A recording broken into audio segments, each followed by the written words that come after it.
Hi, I'm Curt Frye. In this movie, I would like to extend some of the scheduling work that I did in the previous movie in this playlist and add part-time people to full-time people working in my hospital. The sample file that I'm using is named Full and Part-Time, and that is an Excel workbook that you can download using the link that I provide in the video description below. If you didn't watch the previous movie in this playlist, I will give you an overview of what I created. In the previous video, I had the number of people required for a 2-hour segment at a hospital. So here I have, for this example, 18 from 12 to 2 a.m. And then for 2 a.m. to 4 a.m., I assume then they need 15. And then I have the number of people that have been assigned for full-time. And then I used the number of full-time people in the yellow cells here who work 8-hour shifts to determine how many that I needed to have working at any particular time to cover my staffing requirements for each 2-hour segment. So I had more people than I needed for a few of my 2-hour segments because everyone needed to work 8 hours.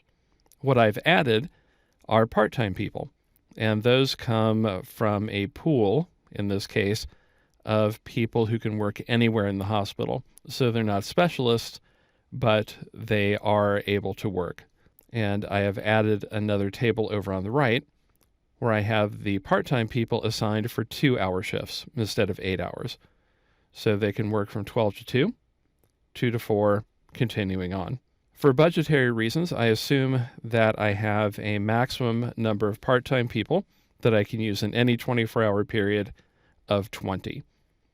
And again, that's just an added constraint because we are drawing from a central pool within the hospital.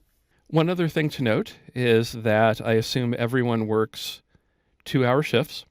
So I have multiplied by 2 the number of people to get my total hours. So I have the number of people required here of 270, full-time and part-time, and I add those up to get my total. So what I can do is create a solver model that varies the number of full-time people and the number of part-time people. And I won't put any other constraints on it. I just want to be able to cover my total number of people required for each 2-hour segment. So let's go to the Data tab on the ribbon and click Solver and start creating the solver model. The objective cell is here in cell E16, so I'll click that. And I want to minimize the total number of hours worked. And I will do that by changing the variable cells that I have in yellow. So I will click the Collapse Dialog button, and then select cells I4 through I15, and then hold down the Control key and select M4 through M15. So I'll vary the number of full-time people and the number of part-time people. And I'll click the down arrow. The solving method will be simplex LP, because this is a fully linear problem. And now I can start by adding my constraints. So I'll click the Add button. And I'll drag the Add Constraint dialog box up so I can see the full worksheet. The first rule or constraint that I will put in is that the total number of people must be greater than or equal to the people required. So the cell E16, which contains the total number of hours worked, or total people multiplied by 2, must be greater than or equal to the constraint, which is the number of people required, in cell B16. I'll click Add. Next, I need to ensure that I have my total people in column E as greater than or equal to the people required. So the cell reference of E4 through E15 must be greater than or equal to the people required, so that's B4 through B15. Then Add. In this case, I'm assuming that I can't have a person for less than a full shift, so all of the cells in yellow will need to be integers. So I will start by selecting I4 through I15, and that's an integer value.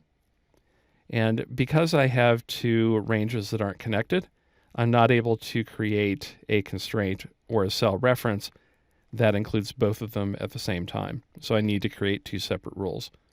I'll click Add, then M4 through M15, and I'll do the same thing, make that an integer value, and click Add. And finally, I need to ensure that my total number of part-time people is below the maximum that I'm allowed. And I have a maximum of 20. So that means that M16 must be less than or equal to L17. So I'll make that constraint and click OK. And there's my model. If I've done everything right, then when I click Solve, I should get a solution, if one is possible, that will fulfill my staffing needs while minimizing the total people assigned. So I'll click Solve. And we found a solution. I'll click OK. And it looks like that I have a perfect solution in terms of number of people. So I have 270 hours worked, and that is equivalent, or actually equal to, the people hours required. And I only need 15 shifts with part-time people, so that is below 20, and I have found a valid solution. And I can take a look at the number of people coming on. So starting at midnight, I have 3, and then going on down, and I see toward the end of the day, to ensure that I have enough people working in the very busy 12 to 4 a.m. period, that I have people starting at 6, 8, and 10 p.m. So this looks like a very good solution. And by adding from the pool of part-time people, I have brought the total number of hours required, or people hours required, to exactly the total that is needed for staffing. I hope you've enjoyed this video. If you did, please like it and subscribe to my channel.